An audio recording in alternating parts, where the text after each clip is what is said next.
Okay. Hopefully everybody can hear us. My desk is a mess tonight.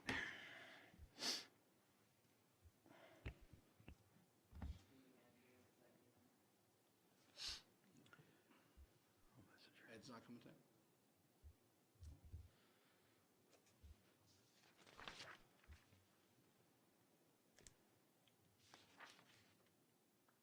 Ed's on.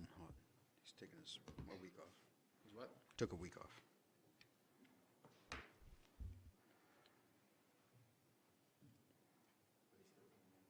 Yeah, he still came in.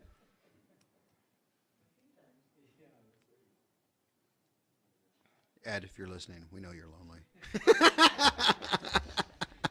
Everybody's at work except for you. He's got the house to himself.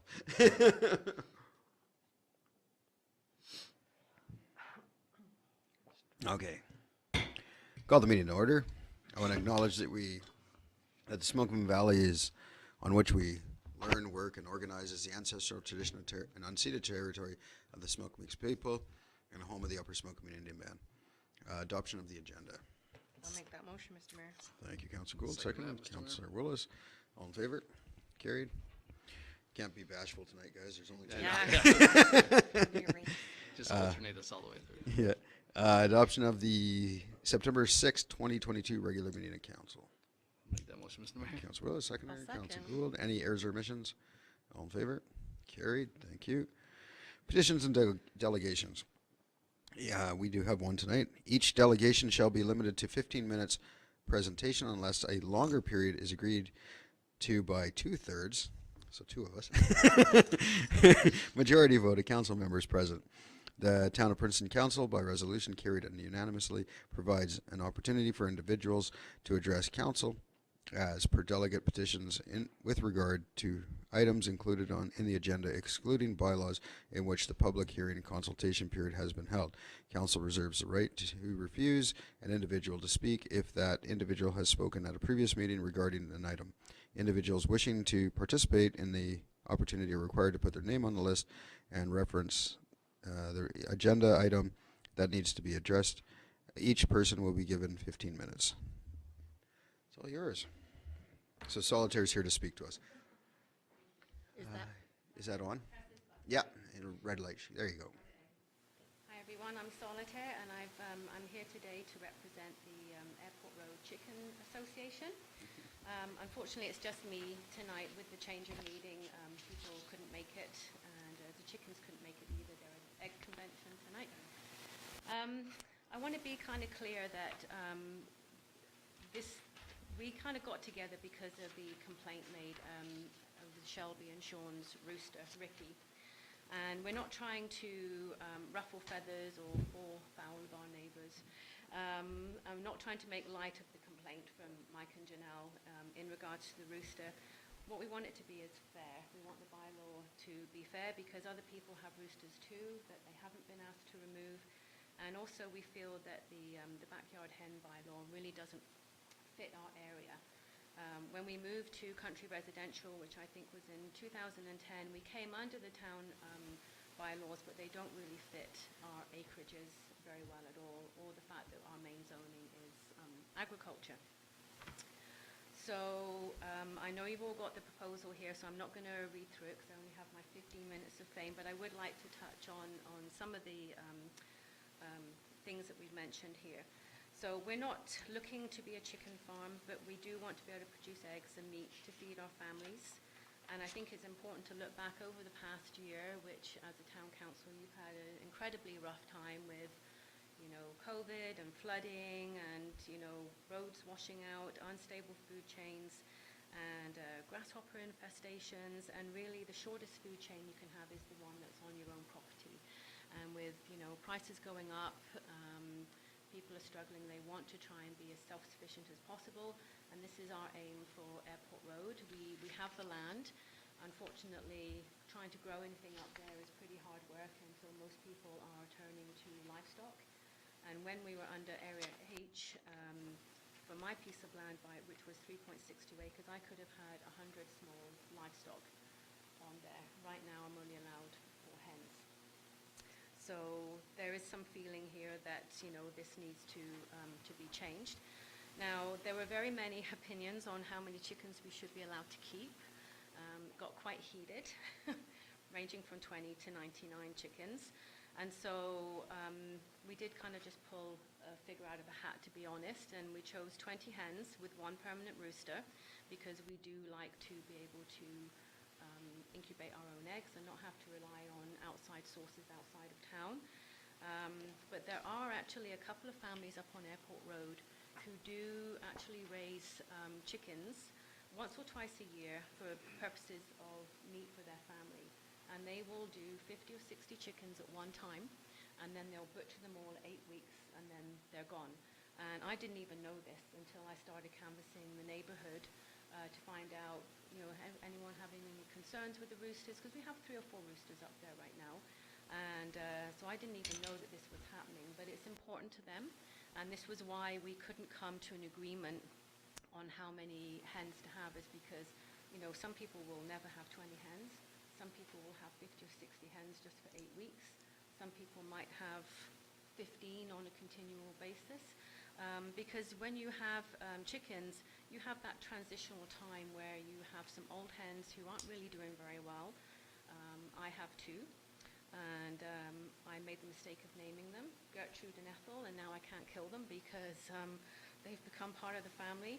But, you've got old ones who are transitioning out naturally, and then you've got new ones coming in. So we kind of felt that maybe 20 hens would be a good number to start with for you guys to consider.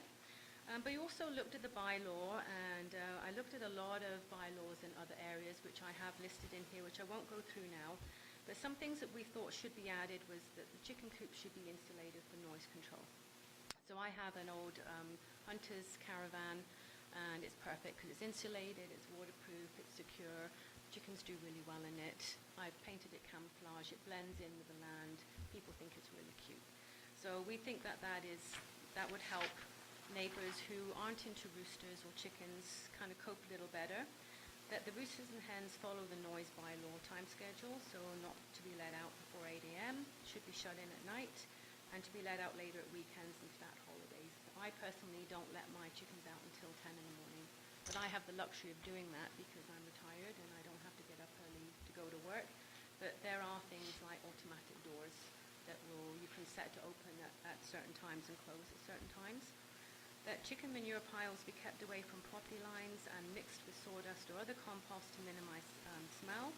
I see a lot of cities actually regulate the size of the manure pile, and they do it liters. I'm not quite sure how they work that out, but that's what they do. And I'm asking to extend the height of the hen house rule to allow for the use of the small hunting camper vans, because quite frankly that's for me. Chicken feed to be stored securely to prevent increase in wildlife in the area, and chickens only to be kept on a property with an occupied dwelling. I've seen this on a couple, I think Kamloops and Kelowna do this. I think it's a really good idea. It stops somebody from buying a piece of acreage and doing whatever they want on there, and no one's living there, and you've got no one that can go and talk to or complain to if things aren't going well.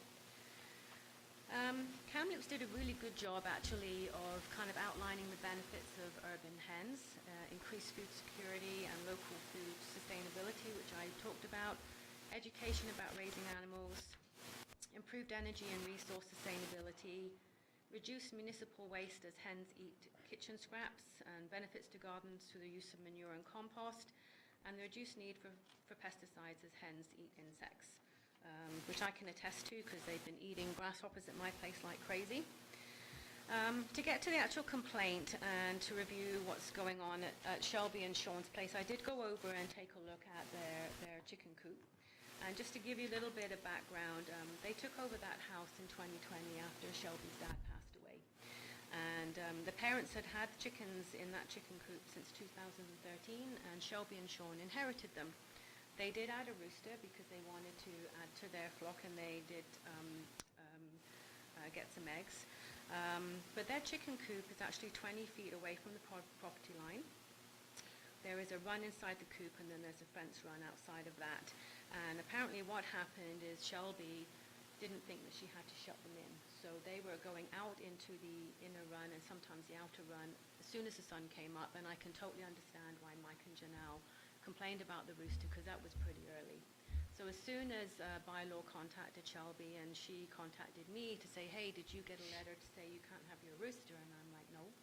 I said, what are you doing? And found out, I said to her, oh, you really need to shut your rooster in at night and not let him out until 8, 9, 10 in the morning. And she has started to do that, but unfortunately, I don't think it's been good enough for Mike and Janelle. They're pretty fed up, and they won't even talk to Shelby about other things that maybe could be done to try and maintain the situation. And we do know that they are planning on moving to Tulameen. And, you know, no one else is complaining up on Airport Road about these chickens. It is an agricultural area. We do expect to have some noise. I mean, it's kind of like buying a place on the airport and then asking for no planes or helicopters to land there because it's too noisy. We have, you know, the noise from the cattle up on the, I think it's Allison land, when they give birth at night. It's pretty noisy. So we're just saying that, you know, we think that we can manage this with, you know, insulated coops. Shelby and Sean are happy to do more insulation work to get a door put in that will let the chickens out later if that would be a good fix. But there is quite a distance between their property line and Mike and Janelle's house, and there are outbuildings in between. So I don't ever hear Shelby's rooster when it's in the chicken coop, so I'm not really quite sure if the noise just carries more on that side or whether there's just less tolerance. We're not sure. But we have had no complaints in regards to other roosters in the area and to people who have 50 or 60 chickens at one time. So I think it is manageable if we can do it right. And we really want to do it right. We don't like not following the bylaw and having to watch our back all the time. We would like to do this legally. We would like the town to recognize that we are on acreages. We are zoned for agriculture, and we would like to be able to practice that agriculture, at least, you know, for people to have enough eggs and meat to feed their family. We're not asking to do it so that they can sell the meat or sell the eggs. We just want to be able to use the land for what it was originally zoned for. So we do feel that there are a couple of other bylaws that maybe could be reviewed, but that's not what I'm here for tonight. But Ricky the rooster and Hector and my rooster would like to tell you that roosters' lives matter. Thank you very much. Does anybody have any questions? Anybody have any questions? Sorry, that was pretty fast. I don't know if I was No, that's too okay. You close got or... a couple minutes left. So, not necessarily questions, but just a point, that there's no decision being made Tonight, on I this know, tonight, yes, right? yeah, yeah, And that, yeah. no resolution or Yeah. anything like that. So Yeah. just, like, getting the other information is always helpful to get, Yeah. you know, to be able to hear from both sides. Yeah. And then, as you said, all parties weren't able to be here because of the meeting change. So I also get that as well. But a point I'd like to make is that the town is generally complaint-driven when it comes to complaints of any of our bylaws. Yeah. And saying that only one rooster was complained about would be, you know, maybe one was complained about, but maybe only one was, we could say, the person could say that they know it's that rooster. We just had meetings in regards to a cat. We have a bylaw that says animals, but we can't identify whose cat. Right. So I'm Okay. just pointing that we are complaint-driven, so that's probably why we've only, or one person has Right. been, Yeah. it's been brought to their attention. And generally, our staff like to educate too, that here, this is our bylaw, this is what we can work within. So finding out that there is maybe other suggestions where we could look at helping families live a sustainable Yeah. life. Yeah. You know, like that's not what this is about though No, either. no. So for me, it's a question of, is your presentation to amend the bylaw or to support one side of the complaint? So, It's to change the bylaw. We do feel that, I mean, when I lived in North Vancouver, I could have 6 hens, and that's in the city. I can only have 4, and I've got over 3 acres. So we want to be able to have more hens. We want to be able to have a rooster. We just feel that the bylaw that's in place right now really is appropriate for our area. And if you look at all the other areas around us, the ones I've listed in the proposal, they all have way more flexibility. And in some areas, if you're listed as agriculture, there's no limit at all. So we're really, very different to other agricultural areas. And it's, I know that, the bylaw is complaint driven, but nobody really feels that comfortable with that, especially when you have somebody who makes complaints, about what's going on Airport Road. You do feel like you're always watching your back. So, when this has happened, we got together and we thought, this is an ideal opportunity to get this bylaw reviewed once and for all, so that we are following the bylaw, and that, we're doing it in, a proper way with consideration for our neighbours, with insulated hen houses and not letting roosters out early in the morning and that kind of thing. If it can be managed in other areas, why can't it be managed here in Princeton? And, most of us have between 2.5 and 3.5 acres, and in other areas you only have to have half an acre to an acre to have way more than what we've currently got now. So it's not a complaint against Mike and Janelle, it's really to get this bylaw to make sense for the properties that we have up on Airport Road.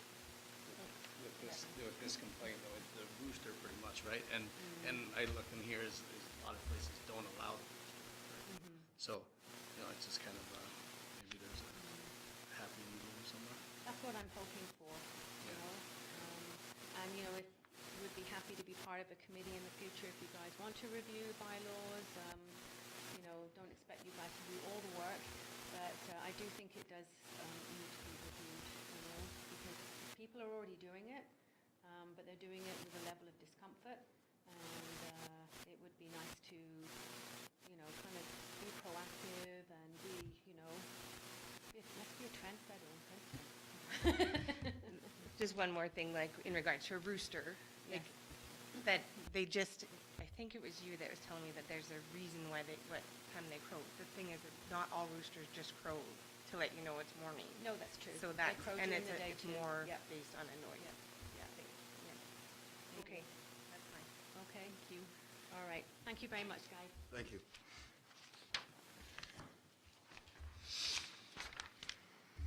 Okay, we'll go to next unfinished business. There is none, so that takes us to 6.1 staff reports. Business facade improvement grant application for 306 and 308 Bridge Street. Mark? Thank you. So we've got a business facade improvement grant application from 306 and 308 Bridge Street. It's owned by one owner, and they're currently underway renovating the exterior of both locations, and came across the grant application and came in. They are refinishing the whole exterior, paint, improving siding, landscaping on at 306 where they've got that front courtyard, looking to install new lighting and basically redo the whole facade. I had a good conversation with the owner about the fact that this program is designed for upcoming work, and they're clearly well underway. They understood that, wanted to apply regardless, and I've asked them to be real clear about what's been done and what's to be done in the future for this application. Okay, thank you. Questions? Councillor Gould? Thanks for that report, Mark. Just want to clarify that although it's acknowledged that the work is underway, there's still more than enough work that's to be done that's within the grant. Yes. So our grant program allows for work anywhere from $1,000 up. So it could be even a small portion that they still have to finish. In the program, I've asked them to just be real clear about what work is left to do. With this program, dependent on council's decision, they do enter into a performance agreement as well, so it can outline pretty clearly what work is remaining for them at that point as well. So. Okay, perfect. I just wanted to clarify that. Wish of council? Make a motion? Oh, I'll make a motion. Okay, you're making a staff second that, recommended Mr. Mayor. motion? Okay, Councillor Gould, seconded by Councillor Willis. Any further questions or comments? Just a comment, that it be worked in the agreement, Yeah, it's in the, that it's in the wording? It's in the- Sorry, I didn't see that it was in the wording. Okay. all in favor? Carried, thank you. 6.2, Town of Princeton BC Transit Expansion Plan, 2023-2024. CAO. Yes, so this is an exciting opportunity for us. These things take time, so we're introducing this early. This is actually something that if it was to go forward, it wouldn't happen until probably a year from now. But what we're asking for is council to endorse this in principle to get the work going.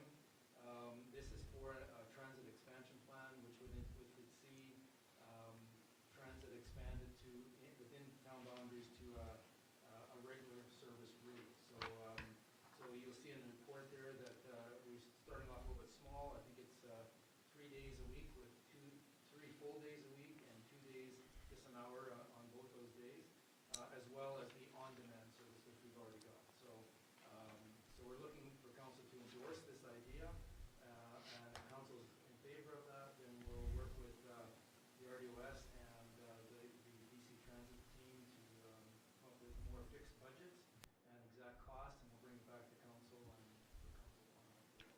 So just some background on this. So where this came from was, right now the town of Princeton pays almost the entire share of the Highway 50, or the Route 50 transit link that ties us to the Penticton. And now we pay into the, I forget the number, the one that goes up to Coyne. So we pay into that as well. So Village Caramias, there's a stop there. There's a stop in Headley. There's a stop in Coston area. There's a number of stops throughout the area. And ridership is made up of about, what is it, about 60% out-of-town ridership on those routes. So looking at that and looking at how much the town of Princeton was paying into it, so I was pretty upset. I was like, well, this should be shared a little bit more equal. So that was about 4 years ago, and started the conversation with the regional district, or tried to start the conversation that they would take over that route so that we could expand our in-town route so that we could service the community better and still have that route to Penticton at the same time. Because looking at it at the time, I mean, we're not sure exactly what the cost is yet because we don't know, but there should be some savings there that if we're paying 128, I think it is, somewhere on there, 129,000 a year in that, then if we're only paying a percentage based on population and everybody else is paying their fair share, then we would be able to transfer the same amount of budget, keep the same amount of budget in there, transfer it in town and increase our services. And then the other part of that would be if we could get a regular transit system, we would be able to get kids to and from areas of the community for school and whatnot at the same time, and solve a second problem that we have now where people are having to walk across town to get to school and whatnot. So looking at it, for me, it was a win-win situation. Unfortunately, it's taken almost 4 years to get to this point.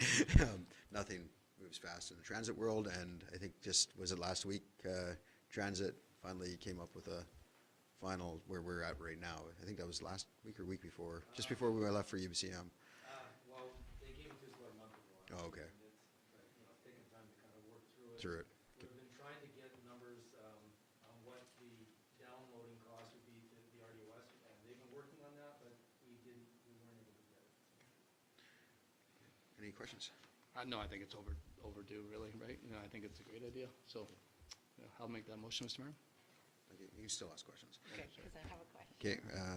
Okay, Just in regards to that, like, I think it's great, and again, it addresses that need for our students, our youth as well. I imagine that it would be designated spots for pickup and drop off.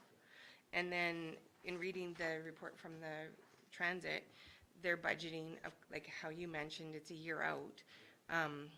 With the projected change of being within town, would we need a new bus? Because that's the other thing that we need to consider. we don't know that yet, Yeah. so, Or a second BC bus. Transit, that's their decision to figure out what they would need to provide the service to work with this as a partner. Okay. So that's what they're working on, the RDOS is working on their portion, and there's no question that, to provide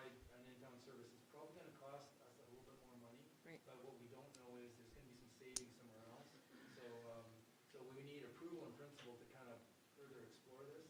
And So part of those discussions have also been whether or not we can expand to San Ange and pick up seniors out there as well, because we have a number of seniors out in that area that are having to pay a lot of money right now in taxi services and whatnot, trying to get to and from the community just to get the groceries and whatnot. So that's been part of that conversation. And then just to, like, just for, because it's not in there, there's also going to be a ridership fee. Yeah. Like, it's not going to be a No. town-based expense. And that'll be set so- after Yeah. later, right? Just Okay. like it was with the regional district. Well, I will second that staff Okay. recommendation. Okay, so we have a mover and a seconder. Any further questions? Thank you. All in favor? Carried. Excellent. Thank you for that. This has been a long road. I'm happy that we're at this point finally. 6.3, award town shop architectural engineering and construction services contract, CAO. Yeah, so, as you know, we've been working on replacing the shop that was damaged by last November's Atmospheric River event. We previously approved the development of a concept and site plans. We can kind of see what our needs are and how it would fit on the new site. The land has been set aside up in the industrial park and prepared. We've got it all fenced off now, and we do have what we're calling a temporary shelter as well, or sort of cold storage. And now what we need is we need to now engage the services of an architectural firm that can coordinate the engineering and the mechanical, the electrical, the structural, and also help us prepare the tender documents. So we cleared out, we did a request for proposals.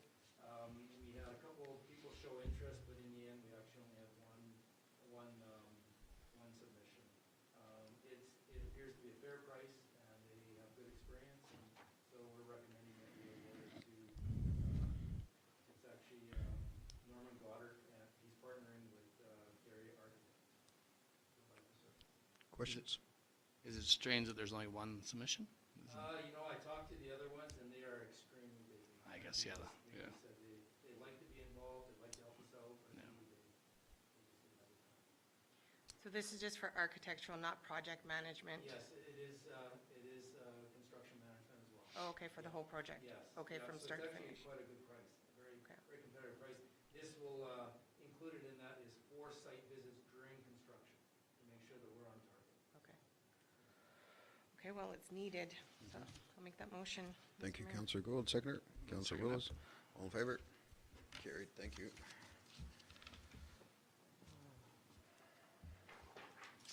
Move to the next one, 6.4, Public Works Yard Sewer Main Extension, CAO.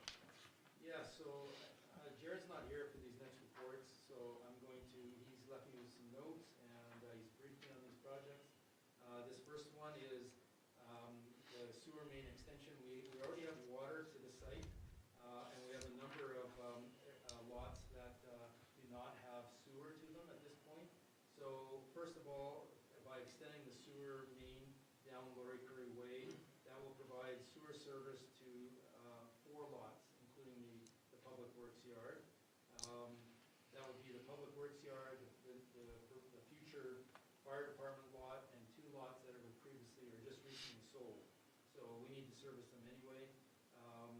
It is possible that anyone that comes late or later, that actually we could probably set up a latecomer's fee to share the cost. The total cost to extend the sewer down as far as the new town shop is $477,000. And what we're proposing is that we would take those funds from our land sale reserves, which is created from lots sold up in the industrial park. Questions? Councillor Gould? So I'll try to picture it in my mind, the existing properties that are there, so AIM, Yes. K&M, or Lind and K&M, and then the other lot that's sold too, are they on town as well? No, they're on a septic, and so. Oh, they're all on septic? Yeah, so, but the sewer main will be going right to their doorstep. So if later, at a time when they decide their septic field is needing replacement, they can actually tie in at a fee later. Okay, I see that you had in there that for the finance to be able to figure out a latecomer fee. So then that would be that, plus would this sewer extension service that new subdivision that we're proposing? It would only go to the end of Lori Curry Way, and then if and or as we develop, we call it phase 4 here. Phase 4, then that's where we would tie in, is in front of the town shop and continue on. So they can just tie into that one and keep going? Yeah. Okay. Yeah, It'll so- be big enough to service Yes. all of them in the end? It's in the long plan, Yes. yeah. Thank you. That's And it fine. opens up 2 lots? That, 2 lots have already been sold, just recently sold. Oh, and that they gives them- do need service anyway, so they were sold as service lots. We won't have to redo it, is my question. Right, Yeah, we'll no, have to To redo make it. it- This will be it, and then, Okay, and when we put in the new roads and everything, the other one will be put in. okay, And this has all been engineered. yeah. Okay, my last question would be, do we have enough funds in our land sale reserves Yes. to do that? Yeah. Okay. And I so move. Okay, Councillor Gould, All second. right, so second. Willis, all in favor? Carried, thank you. 6.5, sorry, my eyes are killing me here. Temporary housing water main looping. CAO? Yes, so, this is, you'll notice, the, Stan Thompson Drive, this is where we're proposing to put the temporary housing. We've been working with, BC Housing on this project. We do have service down Stan Thompson Drive, but it is a dead end. And so what we're proposing is to connect, a pipe from, Stan Thompson Way or the cul-de-sac, out to, Highway 5A to create a loop. It, will not only enhance the, water quality in the area for the housing project, but it'll also increase the fire flow. The proposed housing is, sprinklered, and so we want to make sure that we have adequate flow for all those houses. But the main thing is to keep the water moving, because, our engineer, recommends strongly that anytime we do a residential development, that we loop the water system, so the water's always moving, it's always fresh and clean and whatever. So this would be 1,050 linear meters of water main. It is estimated to come in at $1,029,000. The funding would be paid through the Treasury Board funding. We received 11.9 million, of which 1.4 million was set aside for temporary housing, to support temporary housing development. So this fits in with that category, and we're asking council to approve this project. So, with any residential development, that's the key, like, because it's residential. You know, talking to Sean and Jared, that they want looping on anything that's residential, right? So that's the reason we would be doing this. Yes. Okay, Councillor Gould, I think you had your hand up. Oh, I have questions. Go ahead. So, as it is, without this looping that you're proposing, is the housing development that we just supported the rental or the lease agreement on, is it the water adequate to service them? I guess the short answer would be yes. I Okay. mean, and they're gonna go ahead whether we do this project or not. That would be my question. But If we, our engineer, that has designed our entire system is saying that he strongly advises that we loop the system, to support the housing. and I get that that's the recommendation. My concern is the amount for a temporary housing development. Acknowledging that it's not, it'll benefit more than just that, but if the funding's from, The funding is for this purpose only. for this purpose that's a lot of money for So a before, we 5-year. were gonna put in an entire water and sewer system, and through phase 4, that would only service that for that period of time, and then it would still be there post the removal of those units. So, but this is a temporary, and it was clearly stated, it was, and to me, that it was a 5-year lease. As you said, if you like, I'm pleased to inform you that a grant in the amount of $10,508,000 to the Town of Princeton has been approved for initial flood recovery costs, and $1.4 million has been approved to support interim housing solutions. Correct, interim housing solutions, and this is just to support the water. So we have interim housing solution in place. We agreed for it to be up in the industrial park because of the ease and access to to infrastructure. If it was that, if me, if I knew that there was gonna be a $1 million upgrade it needed to support their fire, I would have been probably looking in a different area of town. So What when else? we discussed this with BC Housing, this was the only location we could put it in. They would not put it in, well, with the province, they would not put it in any flood area. The only other land the town owns is in flood area. So before, they were gonna service the entire phase 4, which would have been even bigger. And this is still the same principle. We had to put a whole loop in on phase 4 that would have been permanent or temporary. This is still the same thing. It's still the exact same purpose. It's just in a different location. We have been working with BC Housing for quite a while on this. We drove them around, they drove around, and this is the area that they selected. And it was, even in your own, it's fine as is. It was recommended for fire suppression and then the whole area to do that. I'm just saying, it's hard for me to support that expenditure for something that's gonna be gone in 5 years. But the water line will still be there, Right, but not servicing we've seen- housing okay. any further. and we can send the money back.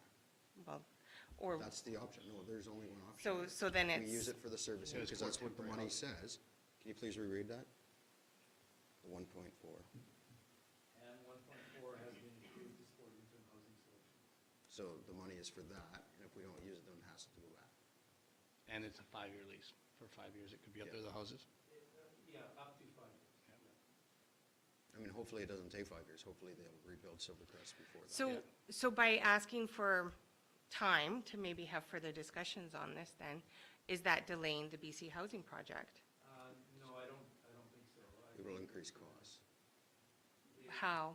because every day we wait, the costs on all these developments go up and up and up. We've already, one of the reasons we stopped looking at the other location is because the costs continue to go up and up and up. And we were lucky enough to get the other grant, that we were able to put the servicing in and then augment some of those costs, because we didn't have enough money to do the whole development on the way it was supposed to be done, where we were originally proposing. So what was the date proposed for this project to start? I don't have it in front of me. I think it has to be tendered out. So Okay, it still needs to be probably tendered. this spring. What's our next council meeting?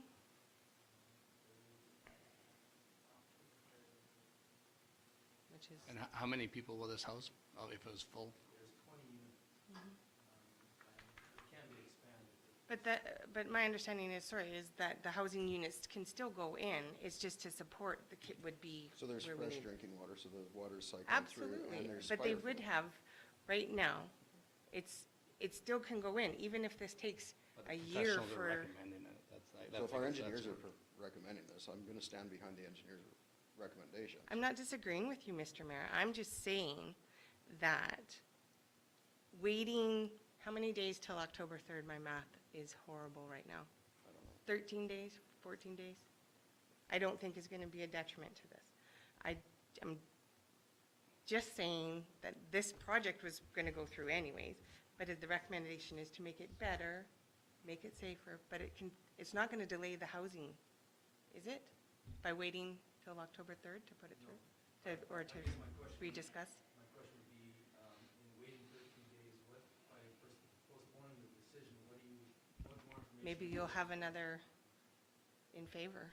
I think I have more questions. This is just not something I was prepared Yeah, I just for. want to be prepared if we bring it back, what are we looking for? I think my main concern was that it is the proper use of that funds. I know you're saying, you've read the words, I just want to make sure that that is what? And supported by the givers of the grant, that it go towards a project that will probably be in place for 5 years, the supported housing. I feel, I'll be honest, I had questions before, and I feel like you have answered them, mostly with, what, the wording says, and I think obviously it's recommended by a professional that we do this, so, I don't know. I have one more question, but it's not in regards to this. It's a procedures question, if I may ask. If you make a motion, so I know we can have discussions without a motion being made on the floor, but if you make a motion and you want to not vote against the motion, is that possible, or do you need to have a motion on the floor to have a vote? And if you are not in favor, or possibly not in favor of it, can you first move or second the motion and then still vote against it? That's my procedure question. Yeah, you can vote against any motion. You don't, just because you seconded doesn't, or made the motion, doesn't mean you have to support the motion. Okay. This gets on the table for discussion, and then it goes to a vote, if you want to vote against it. Okay. Well, I'll make the motion that we move this. And I'll second. I'll call the question. All in favor?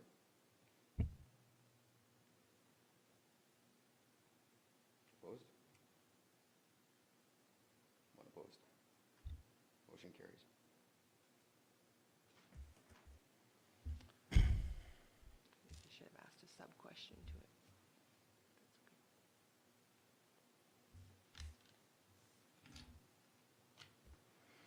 Okay. Number 6.6, EMBC grant application flood mitigation risk analysis. CAO. Okay, so, as you know, we are currently underway to update our flood mitigation plan. We just now, actually through our consultant, have found a new 100% funded grant. And so what we're suggesting is that we apply for the grant, which will create a sort of a risk mitigation portion to our flood mitigation plan. And so it'll actually bolster or enhance our plan when it's finished. So it is 100% funding, up to 150,000. We are suggesting, or he is suggesting, we apply for the maximum amount of $150,000. And like I said, it'll be an added tab to our flood mitigation plan by adding a risk analysis. And so it'll be very valuable to us in making future decisions. So we're seeking council approval to apply for the grant. Questions? It sounds like this is something that'll also help apply for other grants. Yes. Yeah, I mean, once you have that, right? It's Yeah, like, it all seems to, These are keys to unlocking grant dollars, yes. And that it's just an update, because we had already done one in 2021. We did an update, or sorry, we did a plan, we just received it in March of 2021. We were actually just unpackaging that and evaluating what the plan was telling us to do. And then we ran into the November flooding event, and that proved the plan to be a little inaccurate. And so the province gave us some funding to update that plan, and that's what we're undertaking at this point. And this is a second grant that we can apply for to bolster that project. Thank you. I'll make that motion, Mr. Mayor. Thank you, Councilor Willis. Seconder? I'll second. Okay. Any further comments or questions?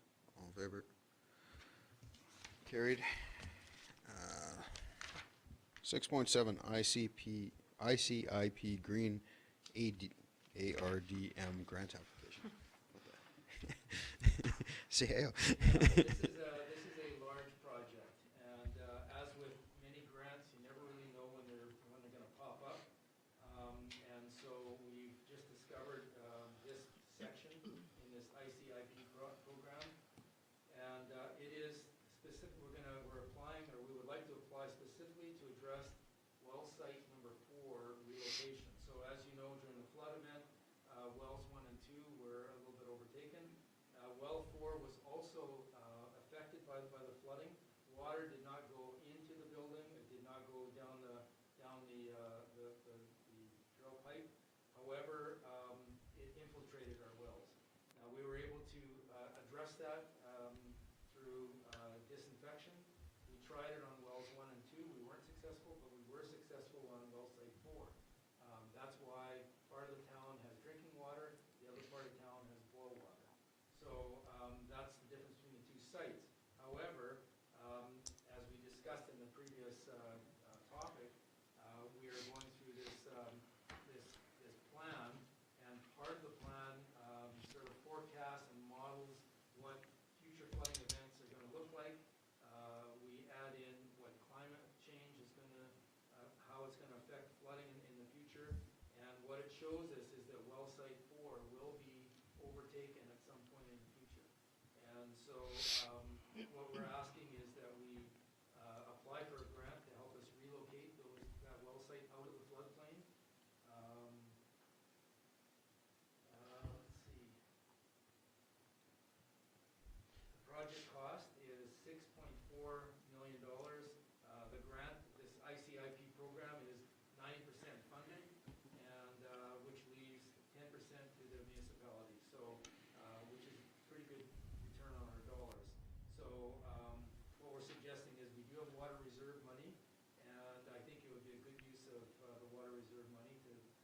to our 10%, which is $645,000 to relocate and rebuild this well site 4.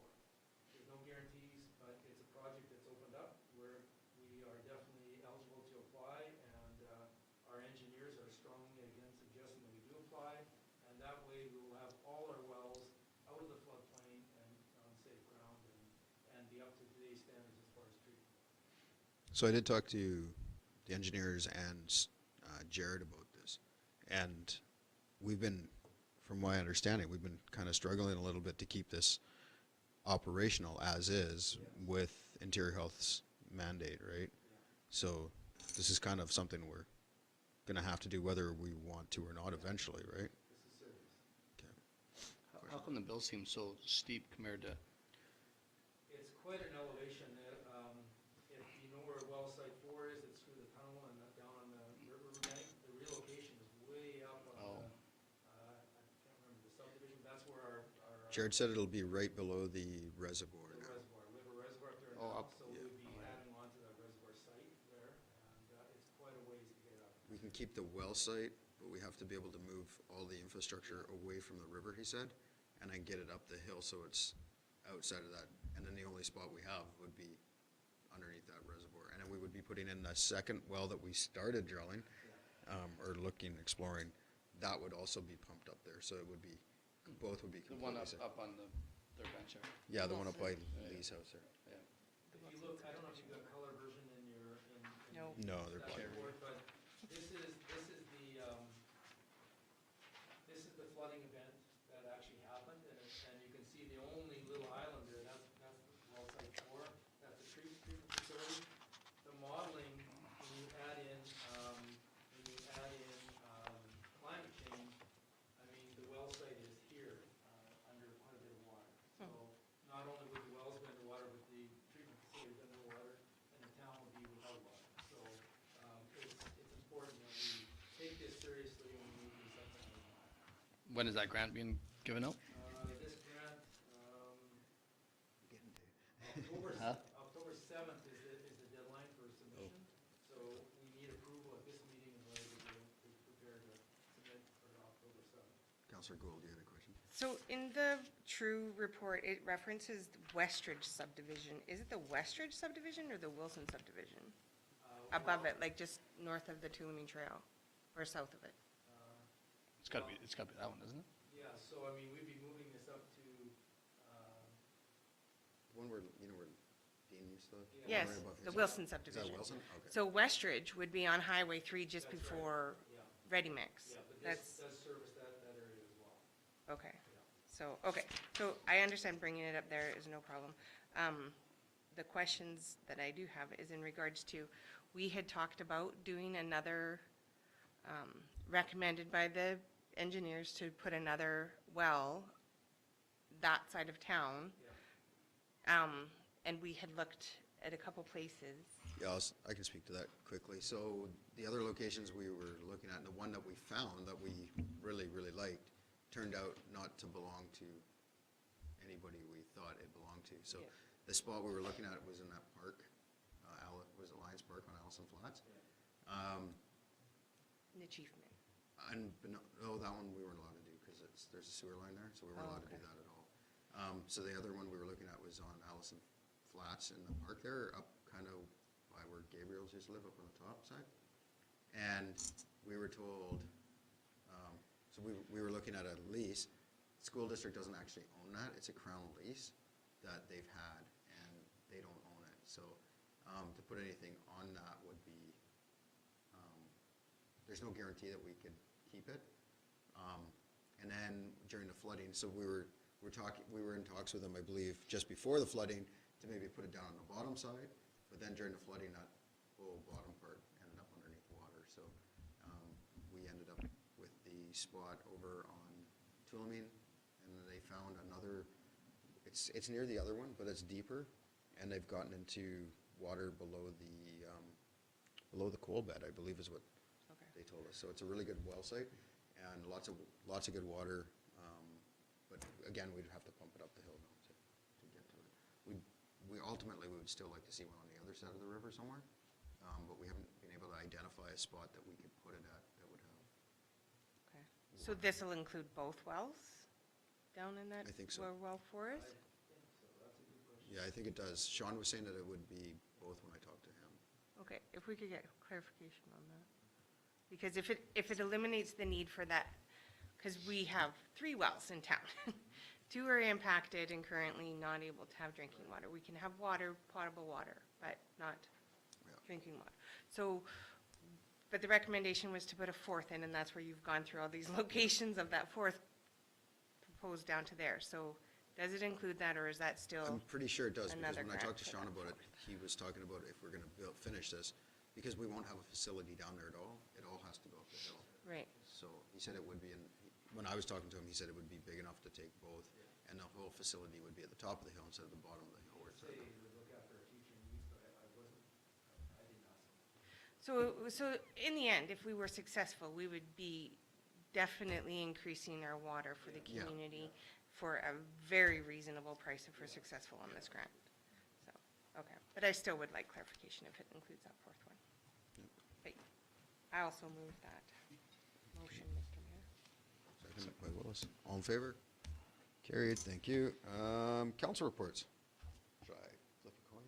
You go first. You probably will have one. Go ahead, Unless you want to go Tyler. last. Councilor Willis can go first. I don't have much to report, except we attended the Queen's Memorial the other day. And So- UBCM? What's that? Anywhere. And UBCM? Oh, and Were the you there? UBCM, I'm sorry, yeah, I forgot about that. Yeah, sorry. Yeah, no, actually, sorry, the Trying to put UBCM. that out of his mind, eh? That was a whole week ago. Yeah, we had a great trip up there, and you had some great meetings with the ministers, I feel, and the premier. So we had 7 there, and the one with the premier. So I think those went pretty well, and we sat in some good sessions, and yeah, it was very enjoyable and met a lot of people. Perfect, thank you. Councilor Gould, I believe you have a little bit more to add. Maybe I'll go into a little bit more detail. So yes, I too attended the UBCM convention in Whistler and attended the meetings with mayor and council and CAO, and as well as our MLA, Rolly Russell. He came to every one, except for one, he was on the other side of the table. So He tried. He tried, yeah. And then I had the honor of presenting to the Minister of Environment and a whole bunch of other things, so the Honorable Minister Heyman, and spoke on our conservation or lack of a conservation officer full-time in Princeton, as well as our urban deer issue. And there's been many proposals put forward at UBCM conventions in the past, and we just asked that they look at the last one that was put forward in 2018, where they look at amending the Wildlife Act to include problem wildlife as one of the feeding infractions, which would include deer. So then that would be, if it was amended, the conservation services could deal with the feeding of wildlife. And then the other thing we talked about was just addressing that, you know, the conflicts with human and wildlife, the negative conflicts are starting to be more prevalent, I think, and conservation, they encouraged us to work with our conservation services to have more education and awareness, which we've stressed over and over again. We've done what we can. We have our bylaw, we have WildSafe BC, we have ongoing education, and they said that they would look into providing reports from previous communities that had urban deer conflicts. So we'll look forward to getting that back from them. Attended the Queen's Memorial, where we, Mr. Mayor laid the Queen's wreath for the final time. And that was hosted by the Legion. And then also in regards to the UBCM convention, I should lessons from the Lytton fire. And there was some pretty good information brought back from that. And all I can say is that the one speaker spoke and said, if it was brought to you by Sesame Street, it would be brought to you by the letter E, and E being for embers.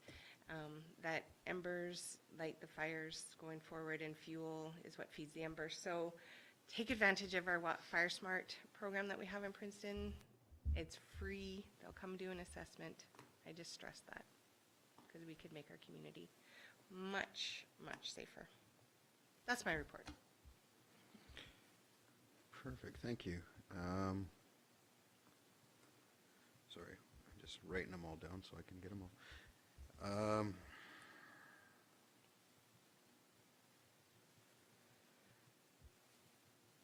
Yours Well, is a little bit I did busier. 18 meetings.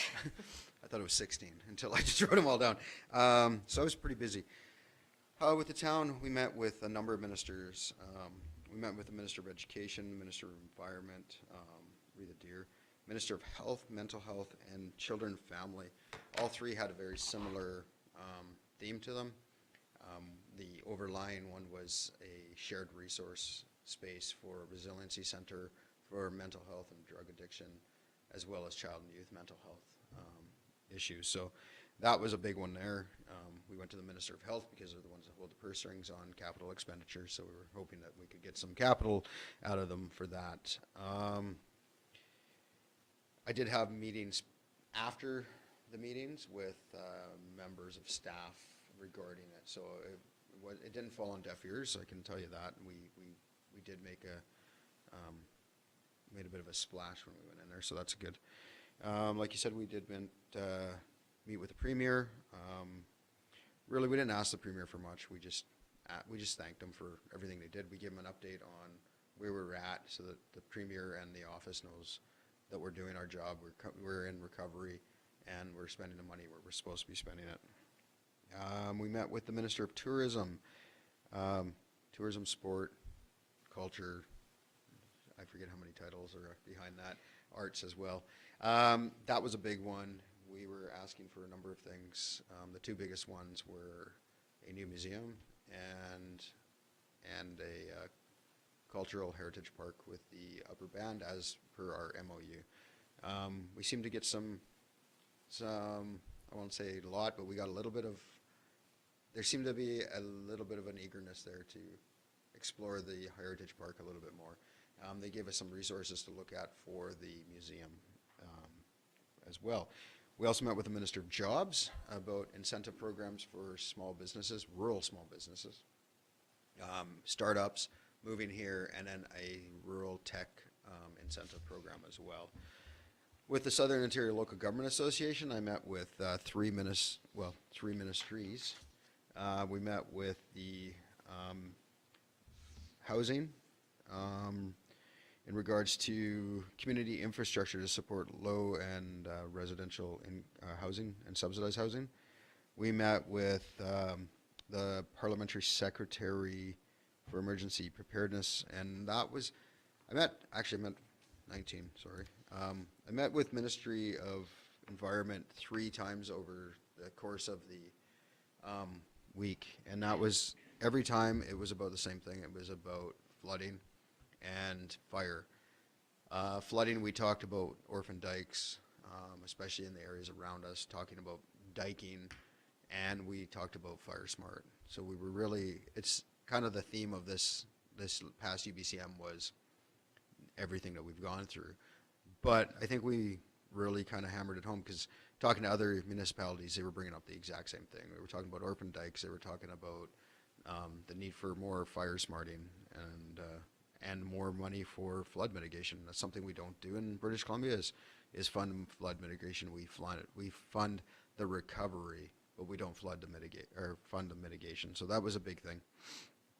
I met with the Minister of Agriculture about the food insecurity when we are in these major events, because as we all found out, once we don't have a road, we have no supply, because everything from here, and this is something I brought up with the dairy farmers when we were at Silga, was, do we need more quota? Is this the problem? And they said, no, quota's not the problem, it's distribution, because everything that we produce in the Okanagan or in the interior goes to Vancouver, and then from there it's trucked back to us. So it goes right past us, and then it's put into a box and it's shipped back to us. So we went to the minister about finding solutions to bring distribution back to the interior so we don't have these food inequalities when we have major events.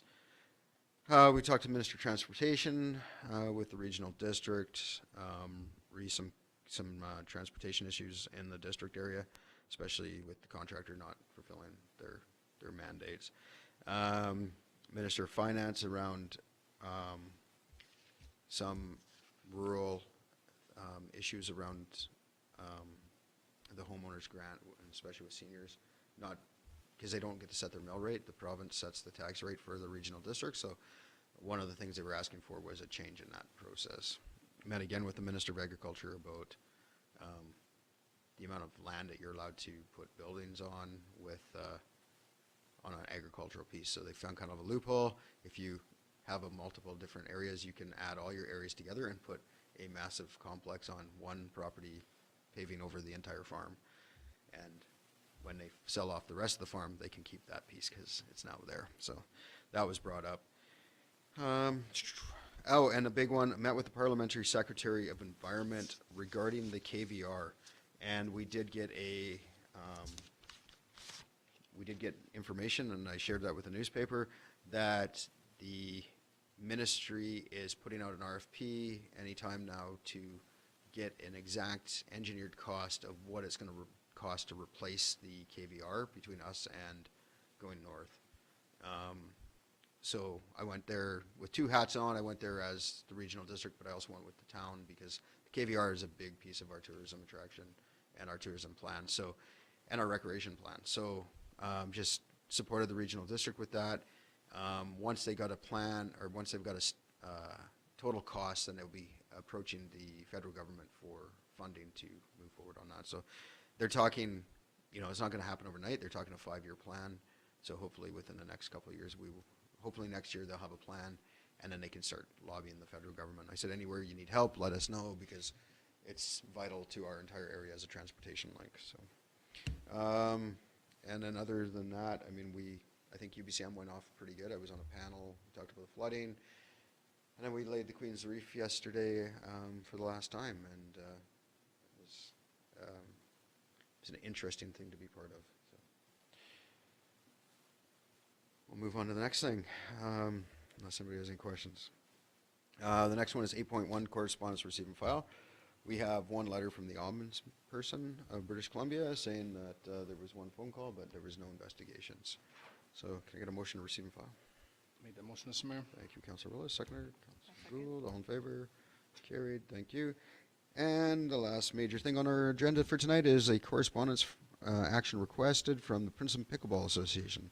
The Princeton Pickleball Association is requiring that the Town of Princeton act as the qualified donee for awarded grant funds received. So they're applying for a grant, and they can't accept the money themselves. So they would like us to be the ones to receive it. So not unlike the community foundation money when we receive it and then just pass it back on to the organization. So any questions? I'd like to make the motion. Thank you, Councillor Gould. Seconder, Councillor Willis. Any last questions or comments? All in favor? Carried. Thank you. Just before we go to adjournment, do we need a motion to have that presentation sent back to staff for further review? The delegation? If we want anything to be done with it? Okay. There were some recommendations in there, so I'll ask for a motion that we send that presentation to staff for comment and a report back if somebody wants to make that motion, the delegation. Yeah, I'll make that motion. Thank you, Councillor second Gould, Councillor Willis. Any questions? All in How favor? come like the bylaw doesn't enforce there's no boosters allowed right now, right? There's no fines in the bylaw for the roosters, But they're not allowed. but that's all it says, is they're not allowed, but there's no penalty for having a rooster. The bylaw was kind of brought in after the fact. They did the zoning and they brought in a bylaw after, and it kind of encompassed everything. It kind of feels like what they were doing was trying to come up with a plan, and then it was never completely followed through on. So, just kind of been blanketed on the community. Okay. All in favor? Carried. Thank you. And with that, I will ask for a motion of adjournment. Make that motion, Mr. Mayor. Thank you, Councillor Willis. Seconder, I'll second. Councillor Gould. All in favor? Carried. Thank you. Good night, everybody.